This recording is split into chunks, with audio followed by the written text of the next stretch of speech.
সোনার বাংলায় সোনা ফলে ভেবে কবি নজরুল কয় সাইফুল হাসান লোকমান কিম গাছের ভিতর বেজাল নয় লাগার পরিবেশ পাতাম গাছে বেজাল চলে না আমরা মামা নতুন না বহুদিনে পুরানা পয়লা জাতের হাতে আছে জিজ্ঞেস কইরা দেখ না কাজ হবে না টাকা ফেরত মামা বাইনা নতুন না ধোকাবাজি চলে না ভাই দান্দাবাজি চলে না রহমতের মালিক আল্লাহ কাছে রগুন কমাই না আমরা মামা নতুন না বহু আগের পুরানা সব হবে না কমলাবে না হাতে লাগাই দেখ না হাতে পায়ে দিয়া দিবেন কোমর ব্যথা ভালো হয় ভাঙ্গা ব্যথা মস্কা ব্যথা যেজি ব্যথা পালাই যায় আমি আমার আব্দুল আলিম সাতক্ষীরাতে বাড়ি ভাই সারা বাংলা ঘুরি ফিরে মামা বেগনা দিয়া যায় আমরা দুইজন মামা বেগনা দিলাম ওদের পরিচয় নামটি আমার কবির হোসেন গোপালগঞ্জে বাড়ি রই সারা বাংলা ঘুরি ফিরে মামা বেগনা দিয়া যায় আকাশ বাতাস বাংলা জমিন মামা বেগনা দেখা যায় বলে কি কইরা দেখেন ভাই দাবাবে না কামড়াবে না ইনশাআল্লাহ ভালো হয় কানিয়ে গলবে দেশ একদমতের বাংলাদেশ ডিজিটালে সোনার বাংলায় মামা বেগনা নতুন না যাদের হাতে বেলটাই আছে খবর লইয়া দেখেন না দাবাবে না কামড়াবে না কোমর ব্যথা থাকবে না আলোকিত টুঙ্গি শহর স্টেশনে নতুন না সোনার বাংলায় সোনা ফলে খেয়াল কইরা দেখেন না দাবাবে না কামড়াবে না কোমর ব্যথা ভালো হয় কোমর ব্যথায় কাকা বন্ধ চলতে বেঁচে করতে হয় পয়লা যারা নিজের মামা কাছে চইলাই আসেন না লজ্জার মুখে লাথি মাইরা হাতে দিয়া দেখেন না হাতে পায়ে দিয়া দিবেন কোমর ব্যথা ভালো হয় কোমর ব্যথায় কাকা বন্ধ চলতে বিতে কষ্ট হয় মাঝে মাঝে মামা বেগনার ইউটিউবিতে দেখা যায় ধনী গরিব নারী পুরুষ সবার হাতে দেওয়া রায়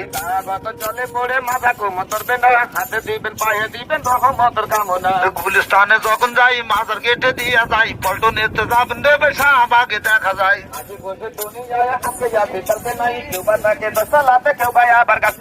আমরা মামা চলে যাবো পরে কিন্তু পাবেন না ধোকাবাজি দান্দাবাজি দিয়া বাইলা বেশি না বেজি ব্যথায় কাজ বন্ধ চলতে দিতে পারে না চাপাবে না কামড়াবে না কোমর ব্যথা ভালো হয় শিক্ষা নিয়ে করবে দেশ এই তো মদের বাংলাদেশ ডিজিটালে সোনার বাংলায় মামা বেগনা নতুন না সোনার বাংলায় সোনা বলে কি কইরা দেখেন ভাই চাপাবে না কামড়াবে না কোমর ব্যথা ভালো হয় গাজীপুরে যখন যাই সৌরসাতে দিয়ে যাই সাইনবোর্ডে যাবেন ভাই বাজারে দেখা যায় আমরা মামা নতুন না ডেলি ডেলি পাবেন না হাতে পায়ে দিয়া দিবেন কোমর ব্যথা ভালো হয় হাতে জলে পাও জলে কোমর ব্যথা থাকবে না বেশি ব্যথা পালে যাবে যদি ব্যথা লাগবে না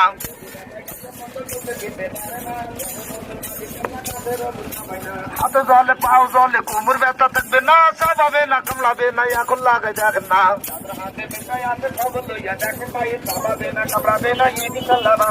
রহমতের মালিক আল্লাহ কাছে রগুন কমে না গাছপালা তরুলতা গাছে ব্যথা চলে না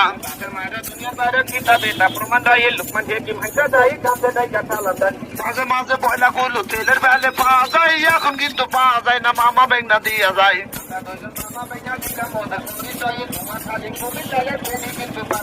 লোকমানে কি মাইটা যাই গাছে ডাইকা সালাম দেয় গাছপালা তরুলতা গাছে বেজাল চলে নাই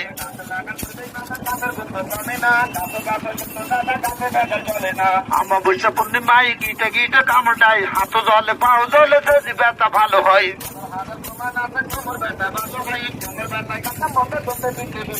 বছর গরু বছর যাই প্রতি মাসে দিয়া যায় ধনী গরিব নারী পুরুষ দোকানদার ভাই হাতে দেয়। আপনি কি কি চিকিৎসা দেন? এগুলো ব্যথা বাত হাত পা চাবাই কামড়ায় বিষ করে ব্যথা করে হাত পা জ্বালা করে যন্ত্রণা করে কোমর ব্যথা করে হাঁটুর ভিতরে ব্যথা করে হাতের তলা পায়ের তলা জ্বালা পোড়া যন্ত্রণা করে এর জন্য কাজ হয় তাছাড়া অন্য কোনো রোগের জন্য বেলটা কোনো কাজ হয় না। আপনি কত বছর ধরে বিজনেস এইভাবে আমি মনে করেন 20-22 বছর ধরে এইভাবে এই বাইলাগুলো বেচি। আচ্ছা উনি বললো মামা আপনি বললো ভাইগনা আসলে কি আপনারা মামা ভাইগনা? মামা ভাইগনা মামা ভাইগনা হ্যাঁ। তো একটা রীতি আছে মামা ভাইগনা যেখানে আপদ নাই সেখানে এটা কি আসলে সত্যি কথা? আসলে তো সত্যি কথা এটা বাস্তব কথা। আচ্ছা তো এই ভিডিও দেখার পর যদি কেউ আপনাদের কাছ থেকে ওষুধ নিতে চায় আপনাদের সাথে যোগাযোগ করার মতো কোনো ফোন নাম্বার আছে? অবশ্যই আছে। নাম্বারটা একটু বলেন। 01734740158। এটা হচ্ছে আপনার ফোন নাম্বার? এটা আমার ফোন নাম্বার। আচ্ছা আমাদের সাথে কথা বলার জন্য আপনাকে অসংখ্য ধন্যবাদ।